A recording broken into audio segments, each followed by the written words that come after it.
Down but not out, Nigerian President Muhammadu Buhari has been away for weeks getting medical treatment.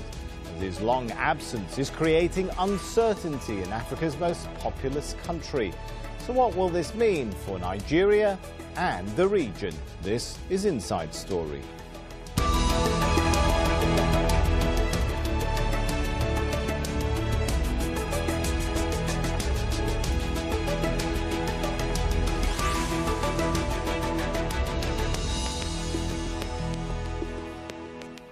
Hello and welcome to the show. I'm Sami Zaidan.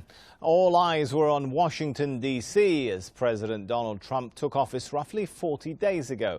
But at the same time, a much quieter transition of power was also happening half a world away in Nigeria. President Muhammadu Buhari flew to London in mid-January to be treated for an undisclosed medical condition. Vice President Yemi Osinbajo is temporarily leading the country. But opposition leaders say Buhari has been out of the country for too long and should now resign. We've got a lot of questions to get to with our guests, but first, this report from Ahmed Idris in the Nigerian capital, Abuja. This was the moment President Muhammadu Buhari came to office, carrying the weight of expectations of many Nigerians. He'd, among others, promised to root out corruption and fight Boko Haram.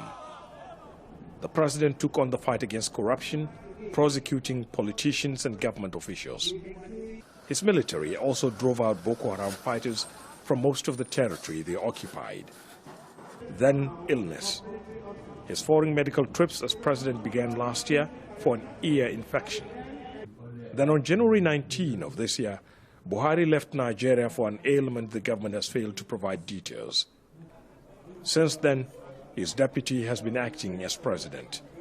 Even though you have an acting president, certain decisions are not being taken, certain things that should have been done are not being done. And for a lot of Nigerians, it's almost like we are at a standstill, and this is quite worrying. Buhari's absence was different from 2010, when an ailing president, the late Umaru Yar'Adua, failed to delegate authority to his deputy until the Nigerian parliament intervened. The biggest concern for many Nigerians, especially Buhari's supporters, is a lack of information on two issues: the true nature of the president's health and when he will come back. But the opposition says the 74-year-old Buhari should simply step aside. Government officials have brushed aside this suggestion. For anybody to suggest that the president should move out of office or be impeached is just to be funny, it's just to be ridiculous. It is not warranted. It is not even constitutional. There are also those who simply don't care. I am indifferent, to be perfectly honest with you. I mean, I am one of those Nigerians that have lost faith in the system, to be perfectly honest. I lost faith in the system. So whatever happens, fine and good. Yeah? Last week, President Buhari spoke to his aides, assuring them he's getting better. But that may not be as reassuring to those who are worried. His absence has left Nigeria in a climate of uncertainty and rumors. Ahmed Idris, Al Jazeera, Abuja.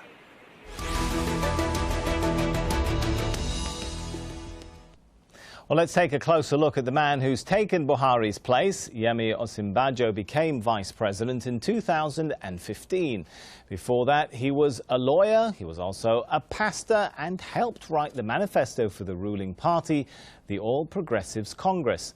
Well, over the past few weeks, Osinbajo has signed contracts to build better roads and bridges. He's visited the Niger Delta to discourage attacks on oil and gas pipelines. Supporters even say he's been more efficient than Buhari. But the government insists the vice president is simply acting on Buhari's orders. Let's bring in our guests into the show. We have joining us from Abuja, Max Banite, counterterrorism expert and the chairman of the Maximus Research and Analysis Center, which focuses on defense and security in Nigeria. In London, we have Manji Cheto, vice president of Teneo Intelligence, which focuses on the political economy of sub-Saharan Africa. Thank you both for joining us. We could start with Manji. So, what has been confirmed, first of all, about the president's state of health? So far, what we know is that it was actually quite unusual that his office even confirmed that he was going to be on medical leave. I mean, if you remember back in 2009, 2010, when the then president, late Umaru Yar'Adua, left the country, that was undisclosed information to Nigeria when he was receiving treatment. So I think for now, I mean, it's even quite surprising, I think pleasantly surprising, that President Buhari's office has confirmed this. However, what is starting to get a lot of Nigerians feeling frustrated with the government is the fact that they have not disclosed the exact nature of the condition and the gravity or the seriousness of what the president is facing. And that also leaves the question over, you know, will he return, should he return, and also should he permanently abdicate his powers? All right, well, let me take the question to Max. Why are authorities being so tight-lipped? I agree with you. I want to know more, just like you. I have that curiosity. Having trained in the United States and lived in the US for over 3 decades. But Nigeria is dynamic, and Nigeria has a way of doing its own thing. If you look at the precedents of the Musa Yar'Adua era, there was what was then called a cabal that made sure that nobody knew what was going on until the doctrine of necessity was implemented, because the president failed to transfer power.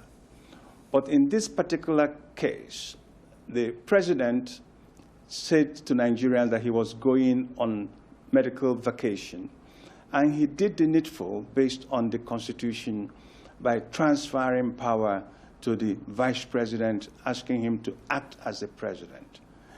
And that, to me, is acceptable.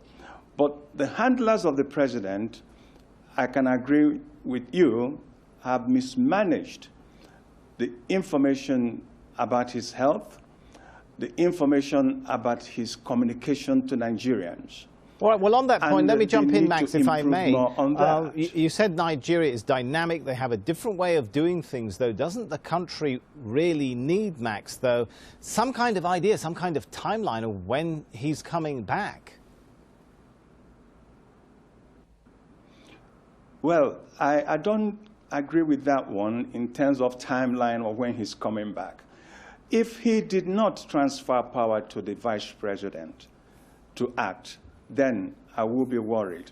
And the way the vice president has been operating shows that the president chose the right man for the job. Now, the president, is up to him to tell Nigerians when he's going to come back. As a Nigerian, I would like to think like an American. I would like to ask for a timeline. When is my president coming back? Is he coming back in the next 4 months, 5 months, 6 months? But there are no answers to that, because ab initio, the SA media and the handlers of the president I can see Manji wants to get in on here. Go ahead, Manji. Have they done the right thing? Yeah, so yes. I think one of the things that is quite concerning here is what I call, you know, brand Buhari. I mean, this was a president who ran his campaign promising Nigerians that business as usual was not going to be the business of the day, and that there's going to be a degree of transparency about his government. So effectively, to have his government and the people that are responsible for the management of that brand Buhari, contravene the same principles that they've promised Nigerians. I think for a lot of Nigerians that seems like quite a disappointment. And I agree. I mean, I think, you know, questions around a power vacuum, I think that's a very overstated risk. It's quite clear President Buhari has taken the right decision by constitutionally handing over the powers of his office to his vice president.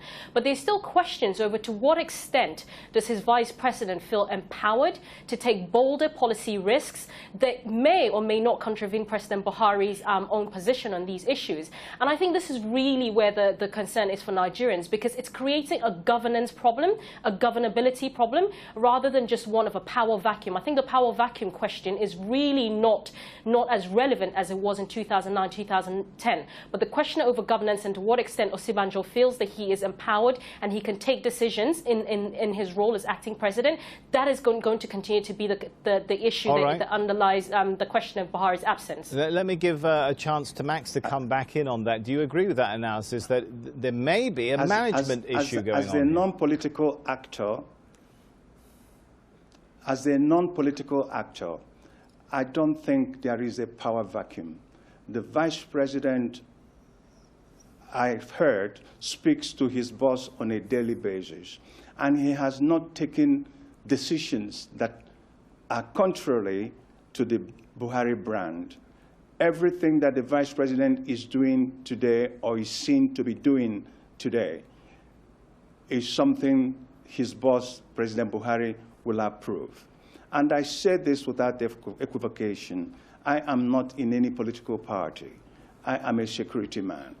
And the vice president, in my own view, seems to be doing well. However, the 12 or 13 million people that didn't vote for Muhammadu Buhari and the online spectators have found a way to re-engineer the word power vacuum by insisting that there is a power vacuum. There is no power vacuum. There is an acting president, and he is doing the job. Okay, all right. For his boss. Let me take down Buhari. I'm quite sure there was a power vacuum. Go ahead, Manji.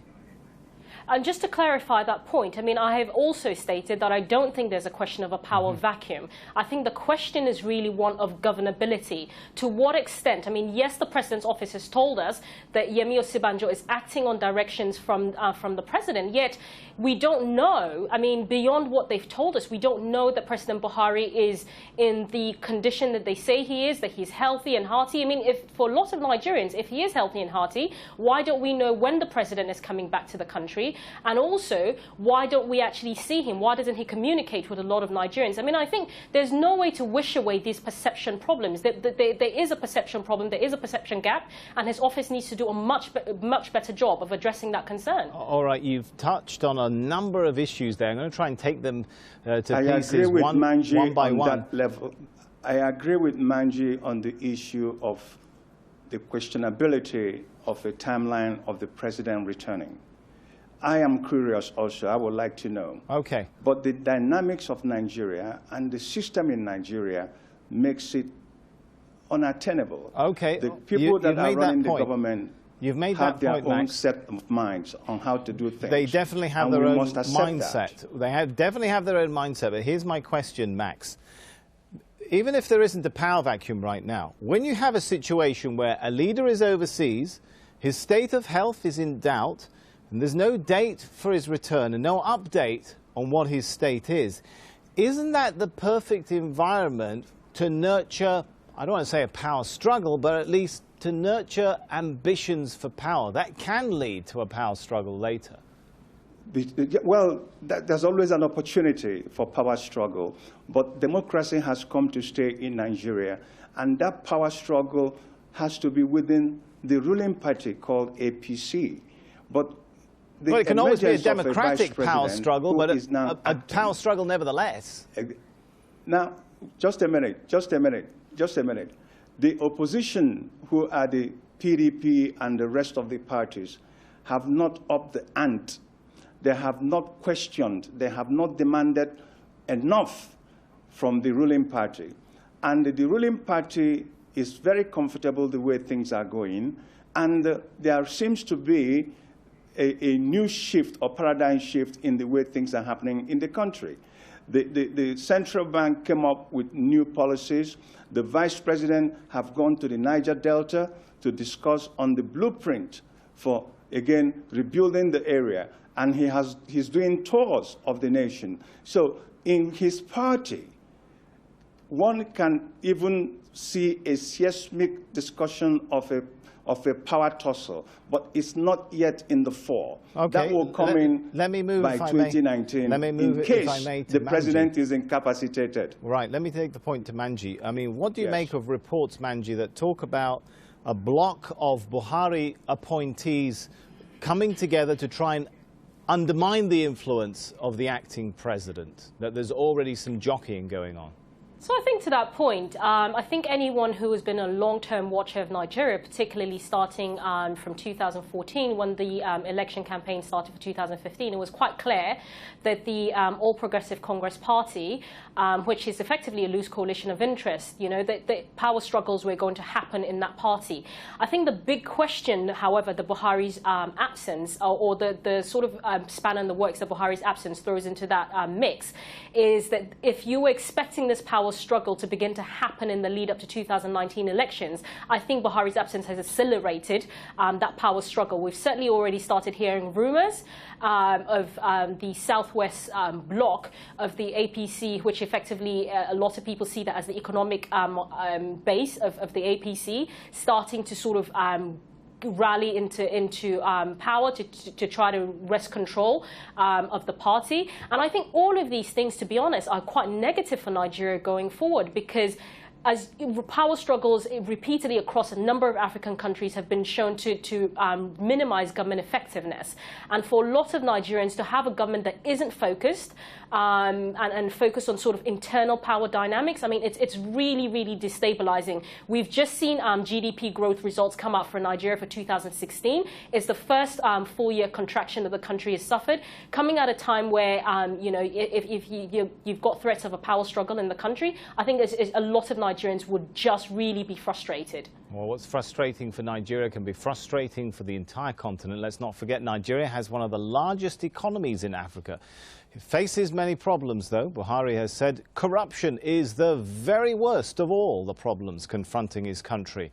Then there's, of course, Boko Haram. Buhari said the army defeated the group, but there are still attacks in the northeast. Falling oil prices have hit the Nigerian economy hard. Unemployment has doubled since Buhari took office. And there's been unrest in the southern region of Biafra, where protesters say they want more autonomy. Clearly a lot of issues here, Max, and it's not just issues for Nigeria. This is a major player on the African continent, Africa's #2 oil supplier, one of the continent's largest economies. Any problems in Nigeria are going to have implications beyond its borders, right? You're very correct about that. But let me just say that the issues you have just raised, the points you have just raised, have always been there.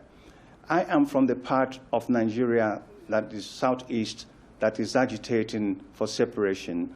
But I am a Nigerian, and I am not agitating for separation. It's the minority group within that particular region that are agitating for that, and it has become a political weapon for 2019. Now, coming back to this power tussle, there has always been a power tussle in the ruling party since the amalgamation of ACN, CPC, and all the other political groups that formed together to remove PDP out of power. Even before the president went overseas for medical, there have always been rumors that there is a tussle between him and the leader of the Southwest group, Asuwaju Bola Tinubu. And they have managed to keep that under caps. And there was also an incident where it appeared the chairman of the party was about to be removed, but he has stabilized the party so far. So those rumors will continue.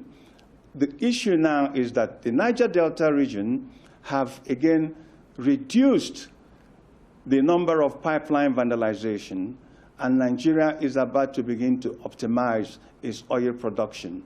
And like you have rightly said, any hiccups in Nigeria is a hiccup in Africa and will also have a resounding effect in other international communities because of Nigeria's partnership with other regions of the world. All right. However, the issue of Boko Haram, Nigerian government have, to the best of my knowledge as a security and counterterrorism expert, degraded the ability of Boko Haram to hold any space in the country. So Boko Haram have gone back to what they were before, fighting asymmetrical war, and then using shaheeds, in this case suicide bombers, to great panic. All right, let me take some of those points. You made some good points. Let me take them, if I may, to Manji and ask the question, you know, are we being a little too alarmist at this point? The country hasn't fallen to pieces. There are, you know, some good signs. Progress has been made, although problems do persist. Max has pointed out the fall in the number of attacks on pipelines in the Niger Delta area, the stabilization of the currency, or progress towards that's been made since the vice president took over. He's ordered the construction of new roads. He's signed or unveiled a $20 billion plan to develop a gas industrial park. I mean, there's plenty of good news too. It may not be perfect. Why are we getting all worked up at this point, Manji? It's not, for me, it's not a question of being alarmist. I don't really think that, you know, Buhari's absence will mean that the country falls apart. But like I said earlier, I think if we were expecting a power struggle to emerge within the APC in 2018, for example, I mean, Buhari's absence is only accelerating that process and sort of bringing it forward. And that's an unwanted distraction for, you know, acting President Yemi Osinbajo, because, as you rightly pointed out, he still needs to deal with all these issues. I mean, he's signed, you know, contracts for road building. The central bank seems to be moving towards a more flexible exchange rate system. That's still yet to be determined. He's gone out to the Niger Delta to begin the negotiation process. All of these things are steps in the right direction. But unfortunately, if we do get a power struggle that bubbles to the surface, it becomes a huge distraction for him at a time when he clearly needs to be doubling down and pushing through with a lot of the what positive measures he's taken, and Nigerians are actually quite happy for that. All right, let me take a point which Manji made several times, I think, in the show so far, Max. How do we know if this is really the president's initiative or this is the acting president's energy, shall we say, the steps that have been taken? Isn't that important to know?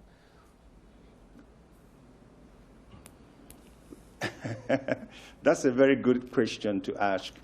There is a policy agenda that was developed when the party took over. And I think the acting president is carrying out the policy agenda of the party, and not necessarily that of the president, but that of the party. And the president gave tacit approval because in my own investigation, they did review some of these roadmaps in terms of bringing the country out of the woodworks. And these are the roadmaps that the acting president is following. So what the acting president have injected is his own personal energy to make sure that these things are carried out immediately, but not necessarily that these are his own initiations. Now, the issue of power struggle.